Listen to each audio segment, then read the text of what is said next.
नाज़रीन, मुज़ाकरात ईरान और अमेरिका के बीच में अभी तक शुरू नहीं हो पाए। आज मंगल का दिन शुरू हो गया है। पहले ये कहा गया कि वीकेंड पे मुज़ाकरात शुरू हो जाएंगे, फिर कहा गया जी सोमवार को हो जाएंगे। फिर डोनाल्ड ट्रंप ने दावा किया कि मंगल वाले दिन जो है वो उनकी टीम पहुंच जाएगी पाकिस्तान में और ईरान के साथ मुज़ाकरात होंगे। एक तरफ अमेरिका का मौक़िफ़ है जो बार बार बदल रहा है और उसके रीजंस भी हैं। पहले आप देख लें, डोनाल्ड ट्रंप ने जो लेटेस्ट बयान दिया है वो ये है कि डेमोक्रेट्स ईरान के हवाले से हमारी इस वक्त की इंतहाई मजबूत पोजीशन को नुकसान पहुंचाने की हर मुमकिन कोशिश कर रहे हैं। इस हकीकत के बावजूद कि पहली जंग अजीम 4 साल 3 माह और 14 दिन जारी रही, दूसरी जंग अजीम 6 साल 1 दिन तक चली। अब ये जंगों का हवाला डोनाल्ड ट्रंप इसलिए दे रहे हैं ताकि वो अपने नुकसान को कम करके साबित करें कि देखें ना, जंग अजीम तो इतनी लंबी चलती हैं, लड़ाइयाँ बहुत लंबी चलती हैं, हमने तो बहुत मुख्तसर लड़ाई की है। इससे पहले वो अफगानिस्तान के अंदर लड़ाई या इराक के अंदर लड़ाई, इन चीज़ों के हवाले भी दे चुके हैं। उन्होंने कहा जी 6 हफ्तों का मैंने वादा किया था, हमने काफ़ी कामयाबियाँ हासिल की हैं। मैंने फेक न्यूज़ में पढ़ा कि मुआहदा करने के लिए मैं दबाव में हूँ। मैं बिल्कुल दबाव में नहीं हूँ और ये सारा कुछ बहुत जल्दी हो जाएगा। वक्त मेरा दुश्मन नहीं है। डोनाल्ड ट्रंप कहता है जी कि जो मुआहदा मैं करना चाहता हूँ ईरान के साथ वो जल्द हो जाएगा, मगर जल्दबाजी में कोई बुरी डील नहीं करूंगा मैं ईरान के साथ। ईरान की बहरी नाकाबंदी बरकरार रखने का ऐलान किया और बताया कि जेडी वेंस, स्टीव विटकॉफ और जेरेड कुशनर इस्लामाबाद में आ जाएंगे। अब मंगल का दिन है। जेडी वेंस कहाँ पे है, उनके बारे में खबर आती है अमेरिका से और खबर ये बताती है कि जेडी वेंस का तैयारा भी तैयार है और वो सिर्फ इंतज़ार कर रहे हैं कि किस वक्त तेहरान की जानिब से इशारा मिले और ईरान के इशारे के बाद वो रवाना हो जाए पाकिस्तान, इस्लामाबाद की जानिब और जाकर मुज़ाकरात का हिस्सा बन जाए। तो जेडी वेंस आखिरी खबरें आने तक, जब मैं ये वीडियो रिकॉर्ड कर रहा हूँ, अभी तक जो इतलात मैंने देखी हैं, उन्होंने अपना ट्रैवल शुरू नहीं किया और वो इंतज़ार कर रहे हैं ईरान का। अब ये हालात पैदा हो गए कि अमेरिका मुज़ाकरात के लिए जल्दी कर रहा है, मुज़ाकरात की टेबल पर बैठना चाहता है। ईरान को कोई जल्दी नहीं है मुज़ाकरात की टेबल पर आने के लिए। ईरान की जानिब से लगातार जो बयानात आ रहे हैं वो भी ऐसे ही हैं। अगर आप बाकर कालीबाफ का बयान देखें तो उन्होंने जो हालिया स्टेटमेंट दिया या जो अराक्ची ने हालिया स्टेटमेंट दिया या ईरानी सदर ने, वो सारे मिलते जुलते हैं। पहले ईरानी सदर को देखते हैं। ईरानी सदर ने कहा कि ईरान और अमेरिका के दरमियान मुज़ाकरात के मुमकिना दूसरे दौर से कबल ईरानी सदर ने यह कहा कि ईरान कभी ताकत के आगे सर नहीं झुकाएगा, ईरानी कभी नहीं झुकेंगे। उन्होंने कहा कि ईरान में अमरीकी हुकूमत के हवाले से गहरा तारीखी अदम एतमाद पाया जाता है जो अभी भी मौजूद है, हम उन पर भरोसा नहीं कर सकते। ईरानी सदर ने कहा कि बामानी मुज़ाकरात की बुनियाद वादों की पासदारी पर कायम होती है। अगर आप वादे तोड़ेंगे, जंगबंदी के वादों की खिलाफवर्जी करेंगे और धोखा देंगे तो फिर बामानी मुज़ाकरात नहीं हो सकेंगे। अमरीकी हुकाम की जानिब से गैर तामीरी और मुतज़ाद इशारे एक तलक पैगाम देते हैं वो ईरान के हथियार डालने के ख्वाहिशमंद है कि ईरान अपने हथियार फेंक दे।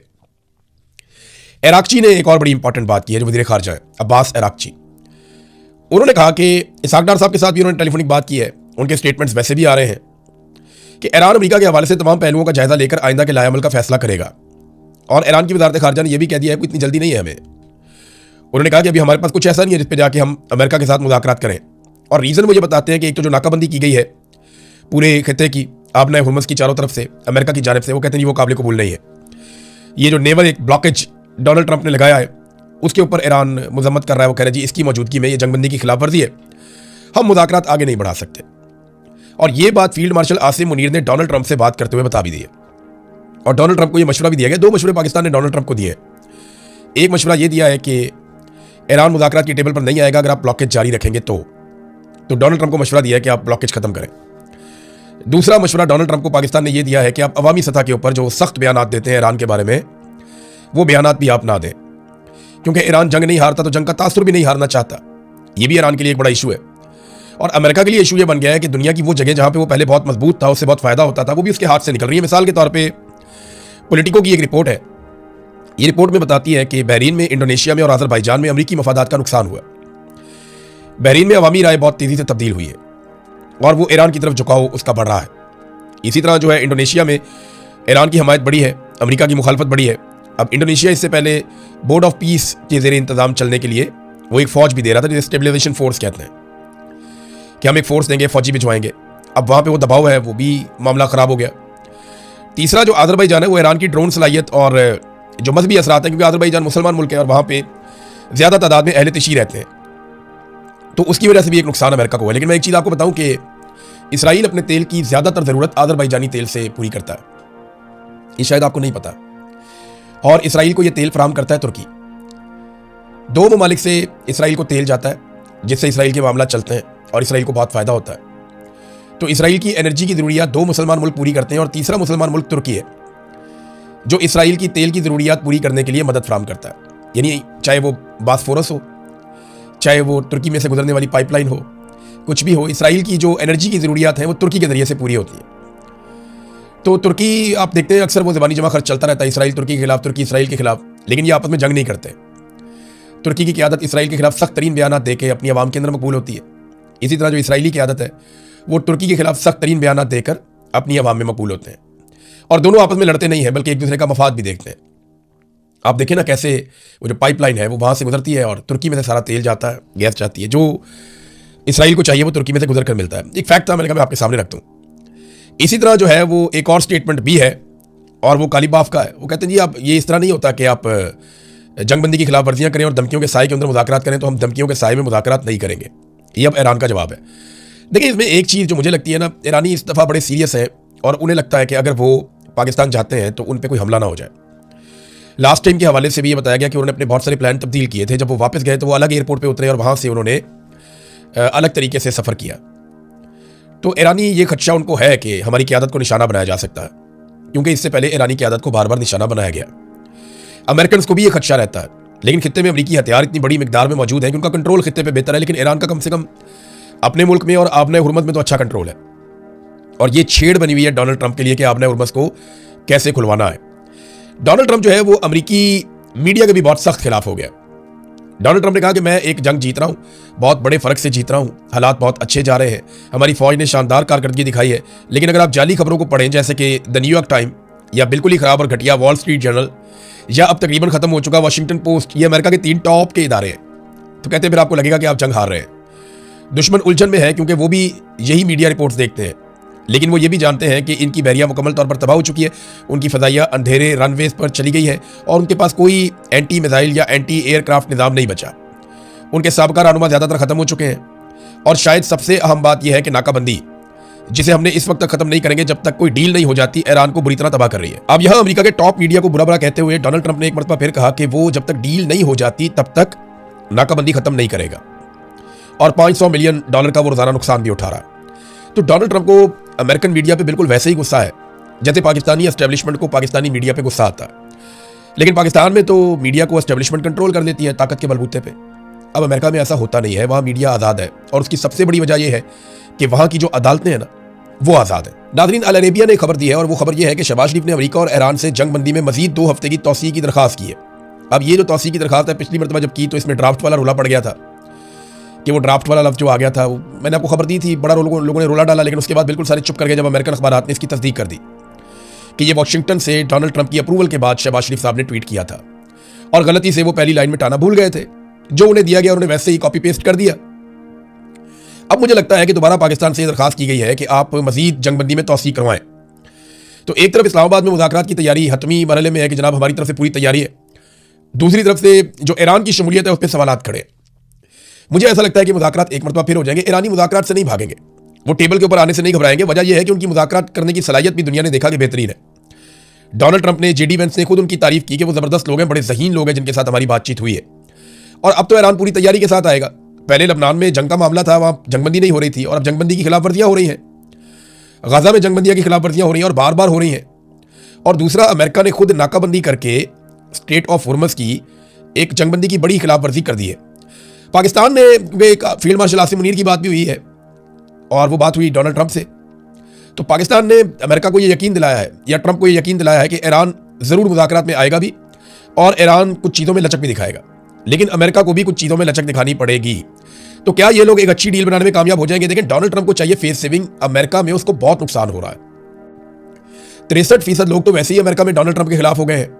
जो बाकी बचे हैं वो ये कह रहे हैं कि ट्रंप को भी लड़ाई में जीतना पड़ेगा हर हाल में, और अगर डोनाल्ड ट्रंप लड़ाई से पीछे हट जाता है बगैर कोई फेस सेविंग लिए हुए, या कोई भी बड़ी वॉर ट्रॉफी उठाए डोनाल्ड ट्रंप पीछे हट जाता है, तो ऐसी सूरत में बाकी लोग भी डोनाल्ड ट्रंप के हाथ से निकल जाएंगे। तो ट्रंप अमेरिका में बहुत बुरी तरह गैर मकबूल हो जाएगा और उसके लिए जो मिड टर्म इलेक्शन है वो जीतना एक ख्वाब बन जाएगा। फिर अमेरिकी जंगी मशीनरी के ऊपर बड़े बड़े सवाल उठाए जा रहे हैं और ये सवाल न्यूयॉर्क टाइम ने उठाए। उन्होंने बताया कि ये जो जंग हुई है इसने अमेरिका को कुछ सबक दिए हैं। खासतौर पे ये सबक दिए हैं कि अब बमबार तैयारे और तैयारा बरदार जो बहरी बेड़े अमेरिका के थे वो उतने बाअसर नहीं रहे जितने माजी में हुआ करते थे। ईरान से लड़ाई में अमेरिका को बहुत सबक मिला है कि अमेरिका के हथियार अब वो काबिलियत नहीं रखते। जदीद दौर में उन्हें लड़ने की स्ट्रेटजी और हथियारों की हिकमत अमली को बदलना पड़ेगा। जैसा कि मैंने आपको पहले बताया था कि टैंक्स अब वो चीज़ नहीं रहे जो माजी में होते थे। एक ड्रोन के मुकाबले में 10 टैंक भी काम नहीं कर सकते। तो ईरान ने बड़ी जदीद लड़ाई लड़ी है कम वसाइल के साथ, और अमेरिका के हथियार बहुत ज़्यादा थे, बड़े ताकतवर थे, लेकिन जदीद लड़ाई में अमेरिका की हिकमत अमली ईरान से बेहतर नहीं थी। और ये बात तमाम अमरीकी अखबारात और तमाम अमरीकी मीडिया तस्लीम ना सिर्फ कर रहा है बल्कि वो उसको छाप रहे हैं। इसी बात पे डोनाल्ड ट्रंप बहुत गुस्से में भी है। ईरान ने कुछ अमरीकी क्रूज मिसाइल सही सलामत हासिल कर लिए हैं, ये भी खबर आई है और ये इंटरनेशनल मीडिया पे आई है। देखिए, अमेरिका ने, जब आप इतने सारे मिसाइल मारते हैं हज़ारों की तादाद में, तो कुछ ऐसे भी हैं जो आपके ब्लास्ट नहीं होते, जो मिसाइल फटते नहीं है। जैसे कि पाकिस्तान के साथ एक दफ़ा हुआ कि टॉम हाक मिसाइल्स, जो क्रूज मिसाइल्स हैं, वो अमेरिका ने चलाए अफगानिस्तान में, उनमें कुछ जो है वो बलूचिस्तान में गिर गए, तो वो पाकिस्तानियों ने और चाइनीज़ ने काबू कर लिए। तो नवाज शरीफ ने पूरी दुनिया को यह बताया था बरतानिया में खड़े होकर कि हमने अमरीकी हथियारों को काबू किया, और फिर हमने उनकी रिवर्स इंजीनियरिंग की, और फिर हमने टॉम हाक मिसाइल की तर्ज के ऊपर अपने मिसाइल बना लिए। ये नवाज शरीफ ने, साबिक वज़ीर आज़म ने, पूरी दुनिया को बताया था लंदन में खड़े होकर। तो इसी तरह ईरान के पास भी अमरीकी क्रूज मिसाइल सही सलामत हालत में मौजूद है इंटरनेशनल रिपोर्ट्स के मुताबिक, और ईरानी मिसाइल प्रोग्राम की बेहतरी में अब वो उन्हें इस्तेमाल कर सकते हैं, तो ये भी अमेरिका के लिए एक पंगा। तो ये लड़ाई बहुत सारे हवालों से अमेरिका के लिए मुश्किलात पैदा करेगी, इसराइल के लिए भी मुश्किलात पैदा करेगी, क्योंकि खित्ते में इसराइल ने रहना है और लड़ाई इसराइल की ईरान के साथ होनी है। अमेरिका तो इस लड़ाई से अब निकलेगा तो अमेरिका सोच समझ के ही दोबारा आएगा, तो इस लड़ाई में आएगा, वरना अमेरिका के लिए मुश्किल है। क्योंकि देखें, डोनाल्ड ट्रंप के साथ जो कुछ हो रहा है, या उनकी मकबूलियत जिस तरह गिरी है, या इस जंग में अमेरिका जिस तरह एक्सपोज हुआ है, अमेरिका की चौधराहट जैसे ज़ाया हुई है, इन सारी चीज़ों को लेकर कोई भी सदर इस चक्कर में दोबारा नहीं पड़ेगा। एक सेनेटर है अमेरिका में, उन्होंने स्टेटमेंट दिया है डोनाल्ड ट्रंप की फैमिली की करप्शन पर, और इस जंग के दौरान जिस तरह वो पैसा बना रहे हैं उसके बारे में उन्होंने बात की है। सेनेटर जॉन ओसोफ, इन्होंने ट्रंप के दामाद जेरेड कुशनर के बारे में बयान दिया। वो $2 अरब के लिए सऊदी पेरोल पर है। ये उन्होंने कहा कि जेरेड कुशनर $2 अरब के लिए सऊदी पेरोल पर है, और अब वो बज़ाहिर मशरिक़ वस्ता में अमरीकी सफारतकारी की क़यादत कर रहे हैं, जबकि बिल्कुल इसी वक्त वो अरब दुनिया के शहजादों और शेखों से मजीद अरबों डॉलर मांग रहे हैं। क्या आप तसव्वुर कर सकते हैं कि कोई आम अमरीकी सफ़ीर सऊदी वली अहद मोहम्मद बिन सलमान से अरबों डॉलर का मुतालबा करे? ये कन्फ्लिक्ट ऑफ इंटरेस्ट है ना। और इस खेल में सिर्फ जेरेड कुशनर ही शामिल नहीं है, एरिक जो डोनाल्ड ट्रंप का एक बेटा है, और डोनाल्ड जूनियर जो डोनाल्ड ट्रंप का दूसरा बेटा है। इनकी जुज़वी मिल्कियत वाली एक कंपनी इस जंग के दौरान खलीजी रियासतों को अपने ड्रोन इंटरसेप्टर्स, यानी ड्रोन को मार गिराने वाला निज़ाम, फरोख्त करने की कोशिश कर रही है। इससे पहले हमने कभी इतनी बड़ी करप्शन को छुपाने की इतनी मामूली कोशिश भी नहीं देखी। यानी इसको करप्शन करार दिया जा रहा है। अमेरिका में अब ये आवाज़ें उठना शुरू हो गई हैं कि डोनाल्ड ट्रंप की फैमिली ने इस लड़ाई से भी पैसा बनाया है। कुछ और चीज़ें भी अमेरिका में सामने आई कि एक सट्टा होता है, जैसे ही लड़ाई फैलने लगती है तो एकदम कीमतें ऊपर जाती हैं, और जैसे ही ये स्टेटमेंट आते हैं कि अब लड़ाई जो है वो रुक जाएगी तो कीमतें नीचे जाती हैं। इन कीमतों के उतार चढ़ाव में भी अरबों डॉलर बनते हैं, और इस खेल के अंदर कुछ लोग शामिल हैं जिनके ऊपर तहकीकात का मुतालबा किया जा रहा है। शक इस बात पे किया जा रहा है कि डोनाल्ड ट्रंप और उनके साथियों को पता होता है कि ये वाला स्टेटमेंट देंगे तो पेट्रोल की कीमतें ऊपर चली जाएगी, और ये वाला स्टेटमेंट देंगे तो पेट्रोल की कीमतें नीचे आ जाएंगी। तो आलमी सतह पर एक सट्टा हो रहा है, और उस सट्टे के जरिए से भी पैसा बनाया जा रहा है। नाज़रीन, अब एक आखिरी खबर मैं आपके सामने रखता हूँ। ये है जनाब बाजोड़ से रुकन सूबाई असम्बली है पाकिस्तान तहरीक इंसाफ के, इन्होंने बड़ी अलार्मिंग किस्म की बात की है। मोहम्मद फ़हीम साहब हमारे जर्नलिस्ट हैं, उन्होंने इसको रिपोर्ट किया है। और रुकन असम्बली डॉक्टर हमीदुर रहमान, ये पाकिस्तान तहरीक इंसाफ के बाजोड़ से रुकन है। वो ये कहते हैं कि हफ्ते वाले दिन जिला बाजोड़ की तहसील खार में सिक्योरिटी फोर्सेज स्पॉन्सर लोगों ने दहशतगर्दों की मौजूदगी की बिना पर एक गांव पर छापा मारा, और वहां पर चादर और चार दीवारी के तकद्दुस को पामाल किया, और इस छोटे बच्चे को अपनी मां की गोद में शहीद कर दिया। इसके साथ साथ इस गांव के जितने घर थे, इन सब में जितना कुछ मौजूद था, इसे माले गनीमत के नाम पर ले गए, जिसमें सोना, नकदी और कपड़े वगैरह भी शामिल थे। इसकी तमाम तफसीलात भी मौजूद हैं। सैयद बादशाह के घर से 2 तोले सोना और 72,000 रुपए भी ले गए। फजल हयात के घर से 1 लाख रुपए साथ ले गए, और उसके साथ साथ घरों से कपड़े भी ले गए। इसके बाद अहदाफ भी हासिल नहीं किए गए। वहां लोगों ने एहतजाज किया और मुतालबा किया कि इन लोगों के खिलाफ इंक्वायरी हो, क्योंकि ये एक बार नहीं हुआ। रोजाना की बुनियाद पर इन इलाकों में सिक्योरिटी फोर्सेज के इदारे और अहलकार मुख्तलिफ शक्लों में और मुख्तलिफ कपड़ों में चादर और चार दीवारी का तकद्दुस पामाल करते हैं। इसके अलावा हमारे इलाके छोटे मामूद में मुख्तलिफ इलाके हैं जहां रोजाना लाशें उठाना मामूल बन गया है। इस पूरे ऐवान को पता है कि जून 2025 में बाजोड़ में ऑपरेशन किया गया, इलाके क्लियर किए गए, लोग भी बेघर हुए, खैमों में जाकर रहे, लेकिन इसके बावजूद क्लियर इलाकों में दोबारा ऑपरेशन कर रहे हैं और तलाशी ले रहे हैं और मार्टर गोले फायर कर रहे हैं। इसका क्या मतलब हुआ? 1 साल में अभी तक वो इलाका क्लियर नहीं हो सका। ये बड़ा अलार्मिंग है कि अगर सिक्योरिटी फोर्सेज ये छापे मारती हैं या एक्टिविटीज़ करती हैं और इसके अंदर लोगों का सामान उठाकर ले जाए, या आम लोगों का कत्लेआम हो, या बच्चे शहीद हो जाएं, ये वाक़यात इंतहाई अफसोसनाक है। इनकी फ़ौरन इंक्वायरी होनी चाहिए, और ये कोई आम आदमी नहीं कह रहा, ये रुकन सूबाई असम्बली डॉक्टर हमीदुर रहमान का स्टेटमेंट है। तो इसमें सिक्योरिटी फोर्सेज को फौरी तौर पे तादीबी कार्रवाई करनी चाहिए उन लोगों के खिलाफ जिन्होंने ये हरकत की है। एक चीज़ नाज़रीन मैं जाते जाते आपको बताऊं, पाकिस्तान में ना एक बड़ा सख्त मुकाबला शुरू हो गया है। ये बज़ाहिर तो बहुत सीनियर लोग हैं पाकिस्तान की मीडिया में, मैं हैरान होता हूँ कि इनको हो क्या गया। अच्छे खासे थे, कभी कभी ये कहते थे कि ये खिलाफ है एस्टेब्लिशमेंट की सियासत में मुदाखलत पर, लेकिन आसिम मुनीर साहब के जूते पॉलिश करने में इन सहाफ़ियों ने कमाल कर दिया। ऐसा सख्त मुकाबला चल रहा है, मैं क्या इनके नाम लूँ, इतने सीनियर लोग हैं। कुछ के चेहरों पर दाढ़ियाँ हैं, कुछ के बाल सफ़ेद हैं, कुछ ने दहाइयाँ गुजार दी मीडिया में। मुझे तो शर्म आती है कि ये हमारे मीडिया के अंदर हमारे सीनियर्स इस तरह के लोग निकले। कोई एक जूता पॉलिश कर रहा है, कोई दूसरा जूता पॉलिश कर रहा है, किसी ने तस्मे मुंह में दबाए हुए हैं। देखिए, बतौर इदारा फ़ौज को तहफ़्फ़ुज़ अगर आप देना चाहते हैं तो फ़ौज हमारे टैक्स से चलती है, वो आप करेंगे तो कोई बुरी बात नहीं है। यानी मेरा भी ये मानना है कि फ़ौज को नुकसान नहीं होना चाहिए और फ़ौज के खिलाफ कोई प्रोपेगेंडा नहीं होना चाहिए, मेरा ये मानना है। लेकिन इसका आगाज़ कौन करता है? इसका आगाज़ वो क़यादत करती है, फ़ौजी क़यादत, जो फ़ौज को अपने ज़ाती मफाद के लिए इस्तेमाल करती है। जब आप गन डालेंगे, गैर कानूनी गैर आईनी हरकतें करेंगे, जब आप मुल्क को तबाह करेंगे और फ़ौज के पीछे जाकर छुप जाएंगे, तो आपको जब लोग जवाबी हमला करेंगे तो आप तो फ़ौज के पीछे जाकर छुपे ना, फिर फ़ौज का नुकसान होता है। तो दोनों तरफ से ये होना चाहिए, एक तरफ से नहीं होता।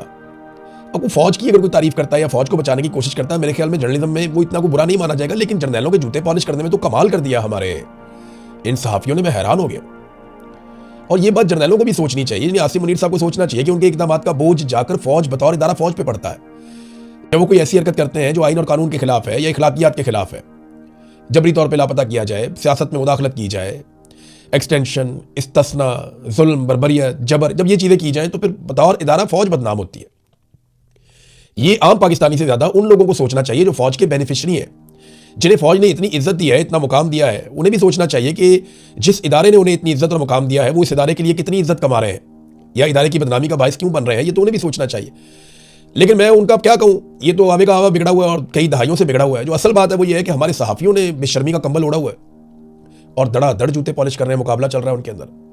फिलहाल आखिरी इतलात आने तक हमारे एक कॉलम निगार सहाफ़ी वो आगे जा रहे थे और बाकी उनके पीछे पीछे भाग रहे थे। तकलीफ ने अपना ख्याल रखिएगा, अपने चैनल का भी अल्लाह हाफ़िज़।